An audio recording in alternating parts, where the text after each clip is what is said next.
கர்த்தருடைய பரிசுத்த நாமத்திற்கு ஸ்தோத்திரம். கர்த்தர் அடையனை திரு சாட்சியாக நிறுத்தப்படியால் தேவனை நன்றியோடு கூட ஸ்தோத்திரிக்கிறேன். எனக்கு கூட திருமணமாய் 5 வருடமாய் குழந்தை இல்லாமல் இருந்தது. குழந்தையும் இல்லை, என் கணவருக்கு அந்த நேரத்தில் வேலை இல்லாமல் இருந்தது. நான் அப்போது ஒரு சாட்சி கேட்டிருக்கேன்.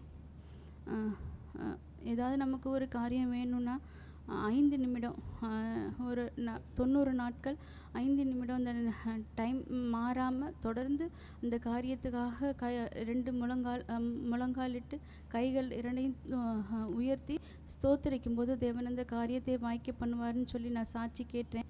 அதன் பிரகாரம் எங்களுக்கு அந்த நேரத்தில் ஃபஸ்ட்டு வேலை இல்லைன்றது முக்கியன்றனால நானும் என் கணவரும் முதலாவது அந்த காரியத்துக்காக 90 நாட்கள் 4லேருந்து 4-5 அப்படி 2 பேருமா சேர்ந்து முழங்கால் போட்டு கை உயர்த்தி ஸ்தோத்திரித்தோம்.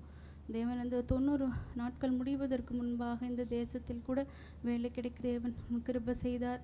அது இங்கே வந்ததுக்கப்புறம் தான் தெரியும் அது ஒரு செமி கவர்மெண்ட் கம்பெனி என்று. நாங்கள் ஒன்றும் பிரயாசப்படவே இல்லை, எங்கேயும் நாங்கள் அப்ளை பண்ணவும் கிடையாது.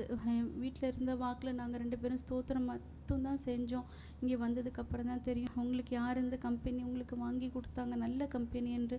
தேவன் அப்படி ஒரு அற்புதமான ஒரு இடத்த கூட என் கணவருக்கு கொடுத்தார். அது மட்டும் இல்லை, இங்கே வந்ததுக்கப்புறம் அடுத்தது குழந்தை காரியம். அதுக்கு முன்னாடி நாங்கள் இந்தியாவில் இருக்கும்போது கூட எங்கள் வீட்டில் எல்லோரும் மெடிக்கல் லைனில் இருந்தனால பிள்ளை இல்லை அப்படின்னா எவ்வளவோ ட்ரீட்மெண்ட்ஸ்லாம் வந்துருச்சு இப்போது. அதனால் இப்போ இல்லைன்னு சொல்ல முடியாத அளவுக்கு மருத்துவம் வளர்ந்துருச்சு. எங்கள் மாமனார்லாம் சிஎஸ்ஐயில் உள்ளவங்க அப்படின்னு சொன்னனால வேறு வழியே இல்லாமல் நாங்கள் தொடர்ந்து 6 மாதம் சென்னை, திருச்சி என்னோடய ஊர் 2லையும் எது பெஸ்ட்டு டாக்டர்ஸோ அந்த டாக்டர்ஸ்ட்டு 6 மாதம் கண்டினியூவாக ட்ரீட்மெண்ட் எடுப்போம். அது ட்ரீட்மெண்ட் எடுத்து பார்த்தீங்கன்னா என்னோடய வெயிட் வந்து ஒரு 25 கிலோ வெயிட்டு கூடுனேன். ஆனால் குழந்தை ஒன்றும் இல்லை. அப்படி பார்க்கும்போது எனக்கு வந்து ரைட் சைடில் டியூப்பு கிடையாது, ஃபேலப்பின் டியூப்பு கிடையாது. அதே நேரத்தில் ரைட் ஓவரியில் எக்கு க்ரோத்தும் கிடையாது. அப்போ ஃபைனலாக டாக்டர் சொன்னாங்க, உனக்கு வந்து இயற்கையாக குழந்தை பிறக்கிறதுக்கு வாய்ப்பு இல்லை, டெஸ்ட் டியூப் மூலம் தான் ட்ரை பண்ணணும் அப்படின்னு சொல்லி தான் அப்படி சொல்லியிருந்தாங்க. அப்போ தான் நாங்கள் இங்கே வந்தோம்.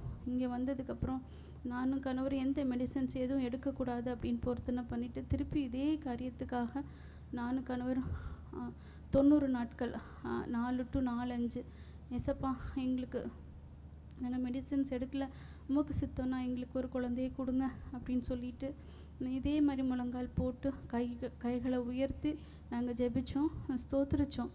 அந்த 90 நாட்கள் முடிவதற்குள் நான் கர்ப்பம் தரிக்க தேவன் கிருபை செய்தார்.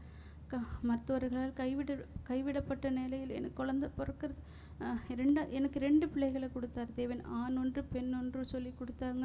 அது 2வது பிள்ளை இருக்கும்போது டாக்டர் சொன்னாங்க, உனக்கு வேறுக்கனே பிள்ளை இருக்கா, ஏன்னா உனக்கு உள்ள கர்ப்பப்பையில் வந்துட்டு குழந்தை தெரியாத அளவுக்கு நீர் கட்டி இருக்குது, பிள்ளை இருக்கா வேறுக்கனே. ஆமாம். அப்புறம் பிளட் டெஸ்ட் எடுத்தால் எல்லாம் அவங்களே யோசிக்கிறாங்க, எப்படி உனக்கு பிள்ளை இப்படி வந்துச்சு, 2 பிள்ளை இருக்குன்னு சொல்கிறியே அப்படின்னு. அதனால் தேவன் என்ன இருந்தாலும் அவரோட அவரோட அற்புதத்தின் தேவன் எனக்கு 2 பிள்ளைகளை கொடுத்தாங்க. அதை நான் வந்து இந்த சபையில் சாட்சியாக சொல்லியிருக்கேன். சாட்சியை கேட்டு அதை விசுவாசித்து அதே மாதிரி ஜெபிச்சு 3 பிள்ளைங்களுக்கு இந்த தோகா சபையில் தேவன் அதே மாதிரி குழந்தைங்களை கொடுத்துருக்கிறார். அதுக்காக தேவனை நன்றியோடு கூட ஸ்தோத்திரிக்கிறேன். அது மட்டும் இல்லை, அப்போ இருந்த இங்கே ஊழியக்காரவங்க இங்கேருந்து மாற்றமாகி வட இந்தியாவுக்கு போயிருந்தாங்க. அவங்க கூட சொல்லுவாங்க எப்போதும், இது நீங்கள் ஒரு ஸ்தோத்திரம் பண்ணுவீங்களே அது என்னது அப்படின்னு சொல்லி சும்மா கேட்பாங்க. அப்போ லாஸ்ட் இயர் அவங்கள்ட்ட பேசும்போது அவங்க கூட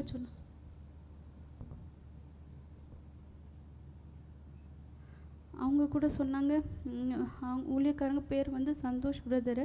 அவங்க சொன்னாங்க, உங்களோட இங்கே 13 வருஷமாக ஒரு ஹிந்து ஃபேமிலி ஐஐடியில் ஒர்க் பண்ணுறாங்க, குழந்தை இல்லை, எல்லாம் ட்ரை பண்ணி கைவிடப்பட்ட நிலையில் பிரதர், நீங்கள் உங்கள் சிஸ்டரோட சாட்சியை நான் இங்கே அவங்கள்ட்ட சொன்னேன், அவங்களுக்கு 13 வருஷம் கழித்து ஒரு பெண் குழந்தையை கொடுத்துருக்காருன்னு சொல்லி போன வருஷம் ஃபோன் பேசும்போது சொன்னாங்க. தேவன் அப்படியா நான் ஒரு சாட்சி மூலமாக தொடப்பட்டு இன்னொரு சாட்சியை தேவன் உருவாக்க தேவன் கிருபை செய்தார். அது மட்டும் இல்லை, இதே மாதிரி என்னோடய ஃப்ரெண்டு ஆர்சி கிறிஸ்டினா, அவங்களுக்கு என்னை விட ரொம்ப கஷ்டம் குழந்தை பிறக்கிறதுக்கு. அவங்க வந்து IUF எல்லாமே ட்ரை பண்ணி கைவிடப்பட்டாச்சு. என்ன பண்ணுறதுன்னு தெரில. IUF பண்ணாலும் 35 டேஸ்க்கு மேலே அந்த எக்கு வந்து க்ரோத் ஆகாது. நான் இப்போ சொன்னேன், நான் இதே மாதிரி நீனும் பண்ணு, உனக்கும் கண்டிப்பாக கொடுப்பாங்க அப்படின்னு சொல்லியிருந்தேன் நான். அவளும் அதே மாதிரி விசுவாசத்தோடு பண்ணா. அவளுக்கு இப்போது ஒரு மெடிசின்ஸ் எடுக்கல, ஒன்றுமே பண்ணலை, எல்லாத்தையும் கைவிட்டுட்டு இப்போ 2 பெண் குழந்தை இந்த சபைக்கு கூட வந்திருக்கா 2 தடவை. ஆனால் இன்னும் அவள் ரட்சிக்கப்படலை. அந்த பொண்ணு கூட ரட்சிக்கப்பட்டு இந்த சபைக்கு வரணும். தேவன் இப்படியா எங்களுக்கு இந்த செய்த இந்த அற்புதத்தை தேவனுக்கு நன்றியோடு கூட ஸ்தோத்திரித்து என் சாட்சியம் முடிக்கிறேன். கர்த்தருடைய பரிசுத்த நாமத்திற்கு ஸ்தோத்திரம்.